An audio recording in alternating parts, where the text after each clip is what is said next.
guys, ನಾನು Ashwini from Mangalore. Welcome back to vlogs of Ashwin ಮಿಲಿಸ್ channel. ಇವತ್ತಿನ ನನ್ನ ವ್ಲಾಗ್ಸ್ನಲ್ಲಿ ಅನ್ನಪ್ರಾಶನದ ಬಗ್ಗೆ ಸ್ವಲ್ಪ ಮಾತಾಡುವ ಅಂತ ಅಂದ್ಕೊಳ್ತಿದ್ದೇನೆ. ಮಾತಾಡೋದು ಮಾತ್ರ ಅಲ್ಲ, ನನ್ನ ಮಗಂದು ಜ್ಞಾನಿದು ಅನ್ನಪ್ರಾಶನ ಮಾಡಿದ ಪ್ಲೇಸ್ ಹೇಗೆ ಮಾಡಿದ್ವಿ, ತುಂಬ ಸಿಂಪಲ್ಲಾಗಿ ಮಾಡಿದ್ವಿ, ಅದನ್ನು ತೋರಿಸಬೇಕು ಅಂತ ಅಂದ್ಕೊಳ್ತಿದ್ದೇನೆ. ಇನ್ನು ಅನ್ನಪ್ರಾಶನ ಬಂದುಬಿಟ್ಟು ಯಾವ ಮಂತಲ್ಲಿ ಮಾಡ್ತಾರಂದರೆ, ಹುಡುಗರಿಗೆ ಬಂದುಬಿಟ್ಟು ಈವನ್ ನಂಬರಲ್ಲಿ ಮಾಡ್ತಾರೆ. ಈವನ್ ನಂಬರ್ ಅಂದರೆ ಸಮ ಸಂಖ್ಯೆಯಲ್ಲಿ, ಅಂದರೆ 6, 8, 10 ಆ ಥರ. ಅಷ್ಟು 6ನೇ ತಿಂಗಳಲ್ಲಿ, 8ನೇ ತಿಂಗಳಲ್ಲಿ, 10ನೇ ತಿಂಗಳಲ್ಲಿ ಮಾಡ್ತಾರೆ. ಮತ್ತು ಹುಡುಗಿರಿಗೆ ಬಂದುಬಿಟ್ಟು ಗರ್ಲ್ ಬೇಬೀಸ್ಗೆ ಆಡ್ ನಂಬರಲ್ಲಿ, ಅಂದರೆ 5th month, 7th month, 9th month ಆ ಥರ ಮಾಡ್ತಾರೆ. ನಾವು ಯಾವ ಶೈಲಿಯಲ್ಲಿ ಮಾಡ್ತೇವೆ ಅಂದರೆ 5, 7 ಆ ಥರ ನಂಬರ್, ಅಂದರೆ ಆಡ್ ನಂಬರಲ್ಲೇ ಮಾಡೋದು ಹೆಚ್ಚಾಗಿ. ಹಾಗೆ ನನ್ನ ಮಗನಿಗೂ 5ನೇ ತಿಂಗಳಲ್ಲಿ ಸಡನ್ನಾಗಿ ನಾವೇನು ಪ್ರಿಪೇರ್ ಆಗಲಿಲ್ಲ, ಅಂದರೆ ನಾಳೆಗೆ 6 ತಿಂಗಳಾಗೋದಾದರೆ ಇವತ್ತು 5ನೇ ತಿಂಗಳಲ್ಲಿ ಲಾಸ್ಟ್ ದಿನದಂದು ಮಾಡಿದ್ವಿ. ಸಡನ್ ಆಗಿ ಹೋದದ್ದು, ಏನು ಪ್ರಿಪೇರ್ ಮಾಡಲೇ ಇಲ್ಲ ನಾವು.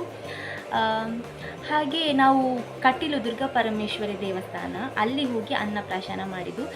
ದೇವಸ್ಥಾನದಲ್ಲೇ ಮಾಡಬೇಕು ಅಂತ ಆ ಥರ ಏನೂ ಇಲ್ಲ, ಕೆಲವರು ಮನೆಯಲ್ಲೇ ಮಾಡ್ತಾರೆ.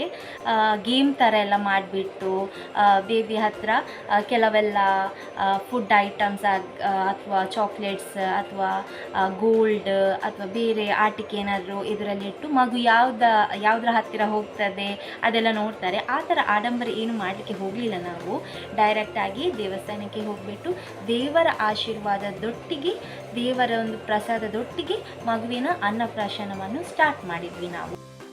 ದೊಡ್ಡ ಮಗ ಅಂದರೆ ಸಾಯಿದು ಕೂಡ ಅನ್ನಪ್ರಾಶನ ಕಟೀಲು ದುರ್ಗಾ ಪರಮೇಶ್ವರಿ ದೇವಸ್ಥಾನದಲ್ಲಿ ಮಾಡಿದ್ದು.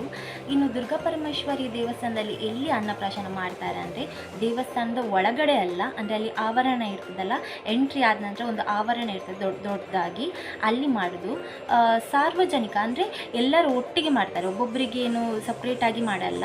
ಎಲ್ಲ ತಾಯಿಯವರು ಕೂತ್ಕೊಂಡು ಅವರವರ ಮಡಿಲಲ್ಲಿ ಅವರವರ ಮಗುವನ್ನು ಕೂತ್ಕೊಳ್ಳಿಸಿ ಒಂದು ಬಾಳೆ ಎಲೆ ಹಾಕಿ ಅದರಲ್ಲಿ ಪಾಯಸ ಹಾಕ್ತಾರೆ. ಯೂಶ್ವಲಿ ಪಾಯಸ ಹಾಕೋದು ಯಾಕಂದರೆ ಸಿಹಿ ಒಟ್ಟಿಗೆ ಮಗುವಿದು ಅನ್ನ ಶುರುವಾಗಲಿ ಅಂತ.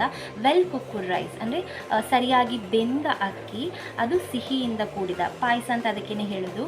ಚೆನ್ನಾಗಿ ಬೆಂದಿರ್ತದೆ, ಅದಕ್ಕೆ ತುಪ್ಪ, ಸಕ್ಕರೆ, ಸಿಹಿ ಏನುಂಟು ಅದನ್ನು ಹಾಕಿಬಿಟ್ಟು ಪಾಯಸ ರೀತಿ ಮಾಡಿಬಿಟ್ಟು ದೇವರ ಅನುಗ್ರಹದೊಂದಿಗೆ ದೇವರ ಹತ್ರ ಬೇಡಿಕೊಂಡು, ಇನ್ನು ಮುಂದೆ ನನ್ನ ಮಗುವಿದು ಅನ್ನಕ್ಕೆ ಏನು ಕೊರತೆ ಆಗಬಾರ್ದು, ಸದಾ ಆರೋಗ್ಯವಾಗಿರಬೇಕು, ತಾಯಿಯ ಎದೆ ಹಾಲಿಗೆ ಹೇಗೆ ಒಗ್ಗಿರ್ತದೋ ಇನ್ನು ಮುಂದೆ ಸಾಲಿಡ್ ಫುಡ್ ಅಂದರೆ ಏನು ನಾವು ಬೇರೆಲ್ಲ ಫುಡ್ ಕೊಡ್ತೇವೆ ಅದು ಕೂಡ ಹಾಗೆಯೇ ಅದರ ಬಾಡಿಗೆ ಸರಿಯಾಗಿ ಹೊಂದ್ಕೊಳ್ಳಿ ಅಂತ ದೇವರ ಹತ್ರ ಕೇಳಿಕೊಂಡು ಫುಡ್ ಸ್ಟಾರ್ಟ್ ಮಾಡಿದ್ವಿ.